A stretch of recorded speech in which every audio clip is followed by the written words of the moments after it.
Hello guys, അപ്പോൾ just സഹയിലേക്ക് എല്ലാവർക്കും welcome. അപ്പോൾ ഞാനിന്ന് വന്നിരിക്കുന്നത് ഒരു ഫ്രണ്ട്ഷിപ്പിൻ്റെ കഥ പറയാനായിട്ട്. ചില ഫ്രണ്ട്ഷിപ്പ് എന്ന് പറയുന്നത് നമ്മുടെ ലൈഫിൽ അൺഎക്സ്പെക്റ്റഡ് ആയിട്ട് വരുന്ന കേട്ടോ.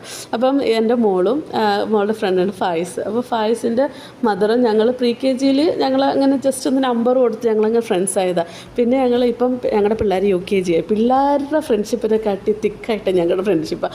ആഴ്ചയിൽ ഒരിക്കലല്ല, ആഴ്ചയിൽ ഒരു 3-4 തവണയെങ്കിലും ഞങ്ങൾ അങ്ങോട്ടും ഇങ്ങോട്ടും വിളിക്കും. അങ്ങനെ ഞങ്ങൾ കുറേ ദിവസം കണ്ട് കട്ടൻ ചായ കുടിക്കാൻ പോകാമെന്നൊക്കെ കരുതി ഞങ്ങൾ കുറേ പ്ലാൻ ചെയ്തത്. പക്ഷെ ഒന്നും നടന്നില്ല. അപ്പോൾ ഫൈനലി ഞങ്ങൾ ഒരു 2 ഇയേഴ്സിന് ശേഷം ഞങ്ങൾ വീണ്ടും കണ്ടുപിട്ടു. പക്ഷെ ഞങ്ങൾ അപ്പുറത്ത് താമസിക്കുന്ന ആൾക്കാരാണ്. പക്ഷേ കണ്ടുമുട്ടാൻ കുറേ കാലതാമസം പിടിച്ചു. അപ്പോൾ ഞങ്ങൾ ജസ്റ്റ് ഒരു ഗെറ്റ് ടുഗെദർ പോലെ ഞങ്ങൾ വീട്ടിൽ പോയി. അപ്പോൾ നൂഡിൽസ് ഉണ്ടാക്കി, ചായ കുടിച്ചു.